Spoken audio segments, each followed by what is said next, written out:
Hey everyone, कैसे हैं आप लोग। आई होप आप लोग अच्छे होंगे और एकदम मजे में होंगे। तो I welcome you all on Ninja prep physics, जहां पर आपको बीएससी फिजिक्स के लेक्चर सबसे इजी एक्सप्लेनेशन के साथ देखने को मिलते हैं। तो आज का जो हमारा टॉपिक है वो है डैम्प्ड वाइब्रेशन, जो कि BSc first year physics mechanics paper first का unit third simple harmonic motion का एक टॉपिक है। ये जितने भी हमारे लेक्चर्स हैं ये according to Rajasthan university physics syllabus के हमने डिज़ाइन किए हुए हैं। हालांकि ये जितने भी लेक्चर्स हैं सभी यूनिवर्सिटीज़ के लिए एप्लीकेबल हैं, चाहे आप दिल्ली यूनिवर्सिटी में हैं, चाहे आप पटना यूनिवर्सिटी में हैं, चाहे आप मुंबई यूनिवर्सिटी में हैं, चाहे कोई सी भी आप यूनिवर्सिटी में हैं, सभी यूनिवर्सिटीज़ के लिए लेक्चर्स एप्लीकेबल हैं।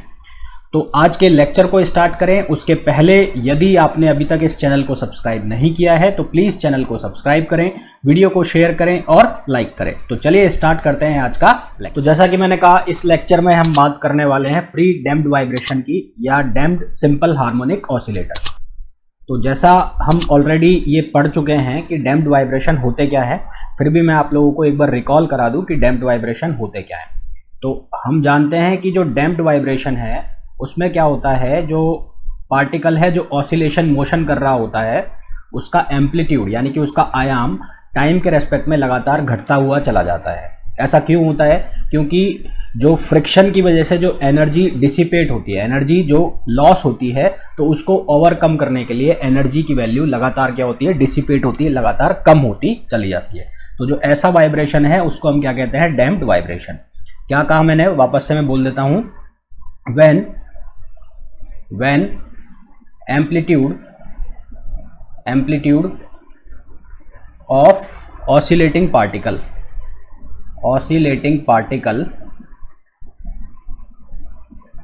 is continuously decreasing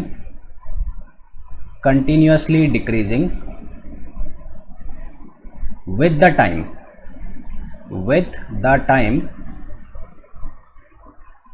क्यों हो रहा है ऐसा? क्योंकि जो एनर्जी है वो फ्रिक्शनल एनर्जी को ओवरकम करने के लिए डिसिपेट हो रही है। बिकॉज एनर्जी इज डिसिपेटेड मतलब खर्च हो रही है, dissipated to overcome frictional energy, then this type of vibration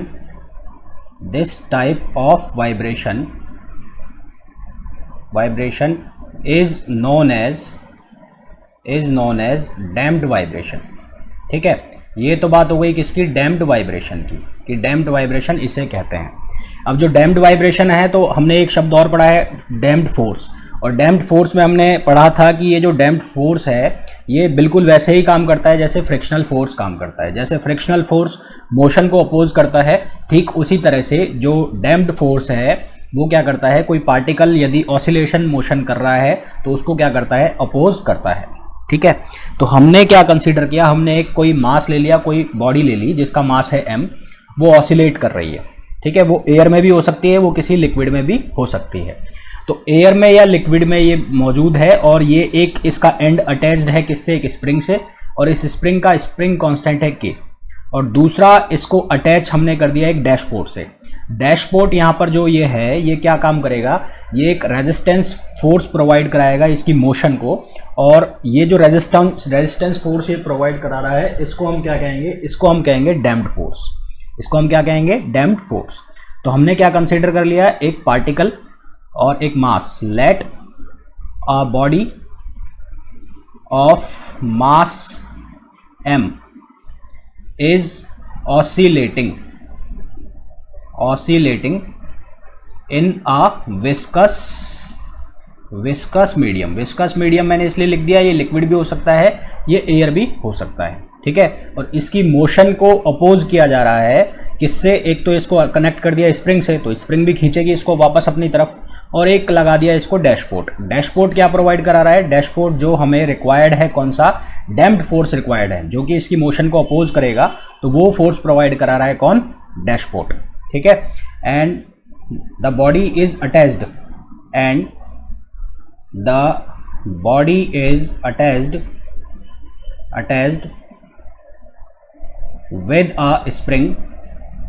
with a spring of spring constant के, ऑफ स्प्रिंग कांस्टेंट के and a dashpot, and a dashpot. ठीक है, ये दोनों क्या प्रोवाइड करा रहे हैं, इसकी मोशन को रेजिस्टेंस प्रोवाइड करा रहे हैं। Both spring and dashpot, spring and dashpot is providing और इज produced resisting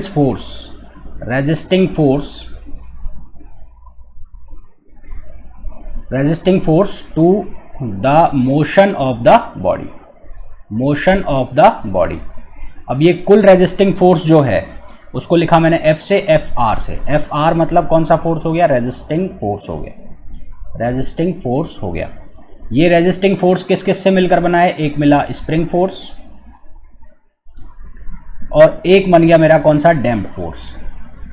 अब डैम्प्ड फोर्स जो है वो किसकी वजह से आया, डैशपॉट की वजह से आया। क्योंकि ये रेजिस्टिंग फोर्स है इसलिए इनके साइन के साथ क्या लगेंगे, माइनस।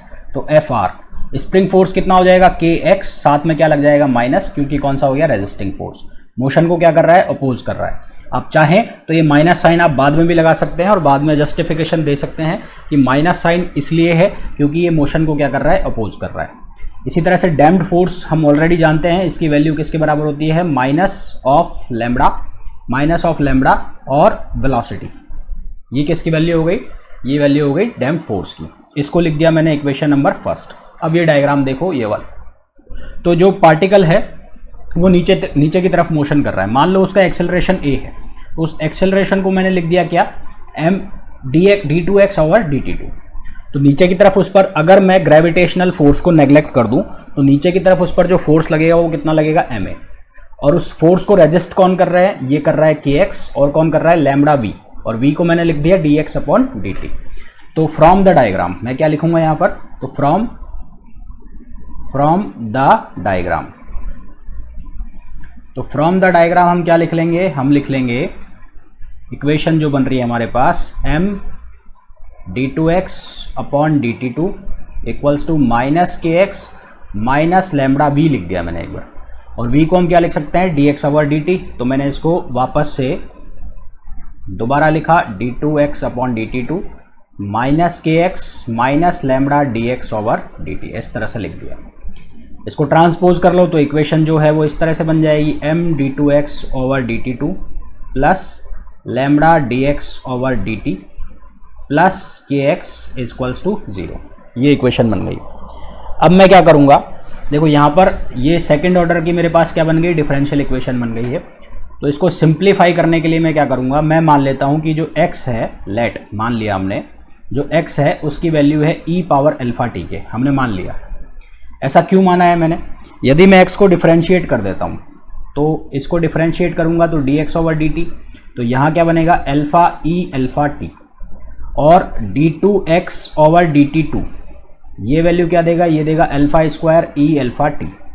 तो ऐसा करने से क्या होगा, जब मैं d2x अपॉन dt2 और dx अपॉन dt की वैल्यू यहाँ पर सब्सटीट्यूट करूँगा, यहाँ पर पुट करूँगा, तो मेरे को वैल्यू मिलेगी m d2x ओवर dt की value alpha square e alpha t plus यहाँ से क्या मिलेगा, लैम्बडा dx अपॉन dt किसके बराबर, alpha e alpha t plus k, और x की जगह मेरे को क्या मिलेगा, e अल्फा t और ये 0। तो मेरे को क्या दिख रहा है कि पूरे में से कॉमन आएगा e अल्फा t, और e अल्फा t क्या हो जाएगा, खत्म हो जाएगा। तो अब ये जो मेरी इक्वेशन जो डरावनी सी दिख रही थी मेरे को, जिसको सॉल्व करने में मेरे को कहीं ना कहीं दिक्कत आ सकती थी, आ रही थी, तो मैंने उसको एक सिंपल फॉर्म में लिख लिया, और ये बन गई कुछ ऐसे, m alpha square plus lambda alpha plus k equals to 0। अब मैंने इसको और सिंप्लीफाई फॉर्म में लिखा, कैसे, alpha square plus lambda upon m alpha plus k by m equals to 0। एक चीज़ हम जानते हैं कि जो m बाय लैम्बडा होता है, m बाई लैम्बडा होता है, इसको लिखते हैं टाउ से। टाउ मतलब क्या होता है, रिलैक्सेशन टाइम,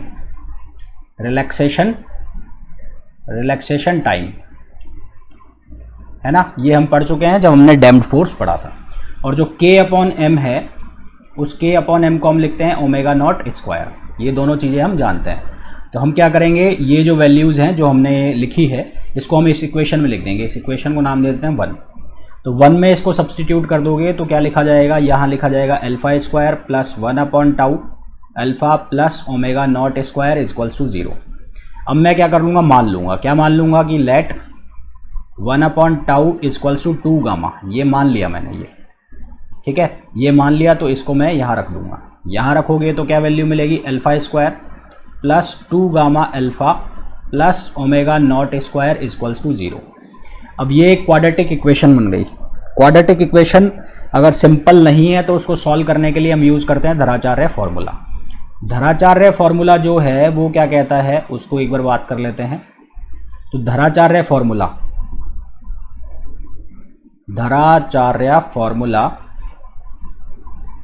ये फॉर्मूला कहता है कि जो x है उसकी value -b plus minus B square minus 4ac/2 ये होता है। जहाँ b मल्टीपल होता है, हमारे पास कोई अगर इक्वेशन ऐसे है ax square B X plus C बराबर 0, तो जो b है वो मल्टीपल होता है x का, जो a है वो मल्टीपल होता है x स्क्वायर का, और c क्या होता है, कांस्टेंट। तो इसी तरह से इस इक्वेशन को कंपेयर करूँ ऐसे, यहाँ लिख देता हूँ मैं ax स्क्वायर, यहाँ लिख देता हूँ यहाँ पर ax square plus B X plus C. तो इन दोनों इक्वेशन को अगर कंपेयर करोगे तो a की जो वैल्यू है वो तो है 1, b की जो वैल्यू है वो कितनी है 2 गामा सॉरी, और जो c की वैल्यू है वो है ओमेगा स्क्वायर नॉट। तो धराचार्य फॉर्मूला बनाए तो रूट्स बनेंगे अल्फा के, क्योंकि क्वाड्रेटिक इक्वेशन है तो 2 सॉल्यूशन होंगे, तो 1 और 2।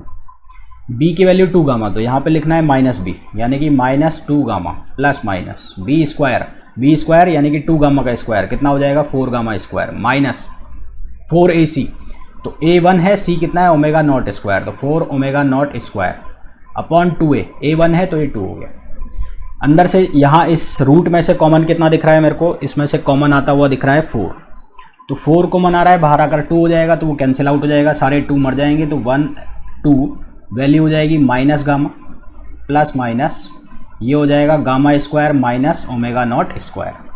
अब मैंने क्या किया, ये जो टर्म है ये बार बार आएगा, लिखना पड़ेगा मेरे को, इसलिए सिंप्लीफाई करने के लिए ये जो टर्म है इसको मैंने मान लिया डेल्टा, ठीक है, यहाँ लिख दिया let del equals to under root gamma square minus omega not square. अगर आप ऐसा ना भी करना चाहो तो कोई भी दिक्कत नहीं है, पर इक्वेशन थोड़ी सी बड़ी लगेगी और लिखने में थोड़ी दिक्कत आएगी, इसलिए मैंने ये कंसीडर कर लिया। तो अल्फा 1 2 की जो वैल्यू है minus gamma plus minus del, ये वैल्यू हो गई। एक रूट होगा प्लस का, यानी कि अल्फा 1 लिखूंगा तो माइनस गामा प्लस डेल, और अल्फा 2 लिखूंगा तो क्या आएगा माइनस गामा माइनस डेल। ये मेरे 2 रूट्स हो गए। अब जो एक क्वाड्रेटिक इक्वेशन बनी थी हमारी, कौन सी क्वाड्रेटिक इक्वेशन, ये वाली जो हमारी क्वाड्रेटिक इक्वेशन बनी थी ये वाली। अब इसका जो सॉल्यूशन होगा वो डिफरेंशियल इक्वेशन से अगर हम इसका सॉल्यूशन लिखें तो वो सॉल्यूशन कॉम्प्लीमेंट्री सॉल्यूशन होगा। तो हम क्या लिखेंगे, solution of the above differential equation is complementary solution. Complementary solution का मतलब क्या है, इसका जब आप सॉल्यूशन लिखोगे तो वो कैसे लिखा जाएगा, x इक्वल्स टू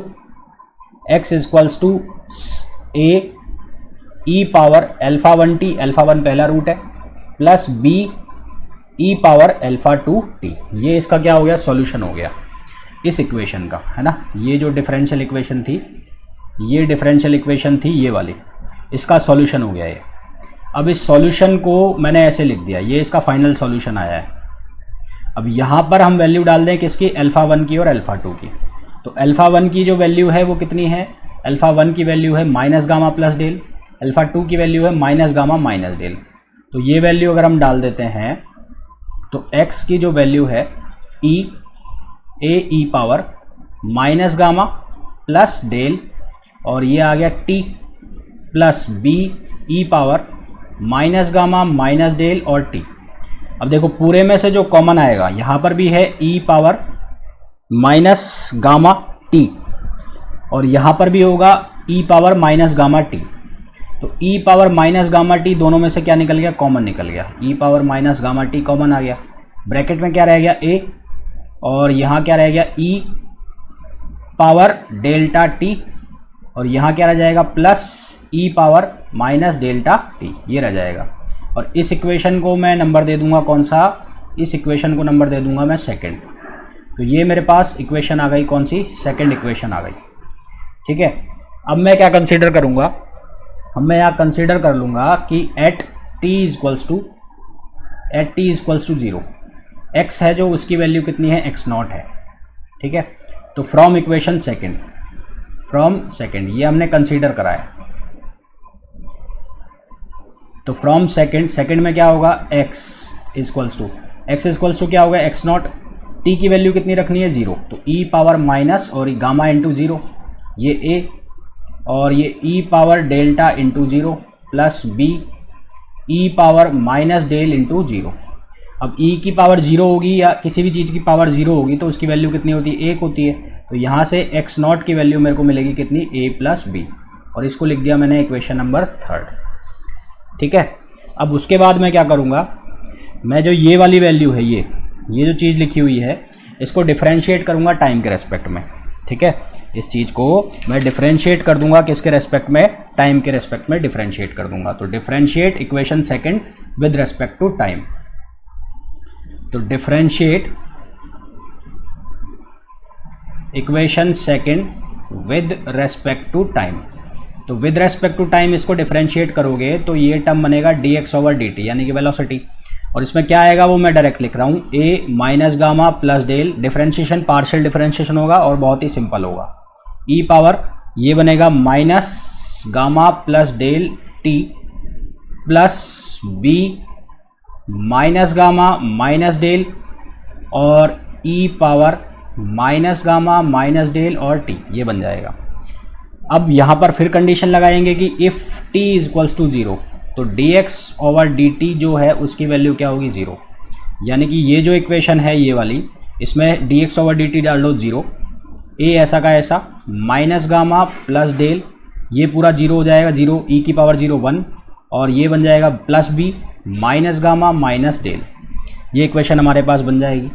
इसको रीअरेंज करके लिखेंगे तो हमारे पास यहाँ से a माइनस बी की वैल्यू आएगी gamma upon del a plus B, ये वैल्यू हमारे पास आएगी। अब हमने इक्वेशन थर्ड में पढ़ा कि a प्लस बी किसके बराबर है, x0 के बराबर है। तो यहाँ पर a प्लस बी की वैल्यू को क्या लिख दोगे, a minus x0, a minus B की जो वैल्यू है गामा अपॉन डेल x0, ये हो जाएगी इक्वेशन नंबर 4। अब 3 और 4 को सॉल्व करेंगे और वैल्यू निकाल लेंगे किसकी, a और b की। तो फ्रॉम 3 एंड 4, तो a plus B equals to x0 और a minus B equals to gamma upon del x0। तो एक बार तो दोनों को जोड़ दो, दोनों को ऐड करोगे तो b मर जाएगा, ये आएगा a की वैल्यू आ जाएगी x0 by 2 1 plus gamma upon del. इसी तरह से b की जो वैल्यू आ जाएगी x0 by 2 1 minus gamma by del, और ये b की वैल्यू आ जाएगी। ये a और b की वैल्यू को हम ले जाएंगे कौन सी इक्वेशन में, a और b की वैल्यू को ले जाएंगे हम इक्वेशन नंबर सेकंड में। तो इक्वेशन सेकंड में जब a और b की वैल्यू को हम सब्स्टिट्यूट कर देंगे तो substitute the values of a and b in equation second. तो इक्वेशन सेकंड में जब आप सब्स्टिट्यूट कर दोगे तो x की जो वैल्यू बनेगी x0, मैं फाइनल वैल्यू लिख रहा हूँ ना, e power minus gamma t, और ये बनेगा e power del t plus e power minus del t over 2 plus gamma upon del e power del t plus e power minus del t over 2। ये equation बन जाएगी किसकी, SHM की equation बन जाएगी। कब, जब कौन सा वाइब्रेशन है, डैम्प्ड वाइब्रेशन। ठीक है, तो इसके ऊपर क्वेश्चन कैसा आएगा कि write down the expression of displacement, write down the expression of displacement for a simple harmonic oscillator और डैम्प्ड हार्मोनिक ऑसिलेटर। तो उसमें आपको ये पूरा का पूरा डेरिवेशन करना है। तो होपफुली ये जो डेरिवेशन हमने किया सिंपल हार्मोनिक ऑसिलेटर का, ये आपको समझ में आया होगा। अगर इसमें कोई भी आपको प्रॉब्लम है, कुछ समझ में नहीं आ रहा है, तो प्लीज़ आपकी क्वेरीज जो हैं वो कमेंट बॉक्स में लिखिए। जैसे ही मुझे टाइम मिलेगा या जैसे ही मैं उन्हें देखूंगा, मैं जल्दी से जल्दी आपको उस क्वेरी को सॉल्व करने की कोशिश करूंगा। इसके बाद हम इसी को कंटिन्यू करते हुए इसके जो स्पेशल केसेस बनेंगे, यानी कि रूट्स रियल होंगे तो क्या कंडीशन होगी, रूट्स जब इमेजिनरी होंगे तो क्या कंडीशन होगी, क्रिटिकल रूट्स होंगे तो क्या कंडीशन होगी, वो सब चीज़ें हम पढ़ेंगे। मैं किन रूट्स की बात कर रहा हूँ? जो हमने अल्फा 1 और अल्फा 2 जो 2 रूट्स निकाले थे, उन रूट्स की मैं बात कर रहा हूँ कि कब वो रियल रूट होंगे, कब वो इमेजिनरी होंगे और कब वो क्रिटिकल कंडीशन में पहुँचेंगे। तो अगर आप हमें देख रहे हैं, हमारा वीडियो देख रहे हैं, उसे पसंद कर रहे हैं, तो प्लीज़ चैनल को सब्सक्राइब कीजिए। अगर आपने चैनल को सब्सक्राइब नहीं किया है तो वीडियो को लाइक कीजिए और शेयर कीजिए। तो मिलते हैं नेक्स्ट लेक्चर में। Till then, thank you, bye bye.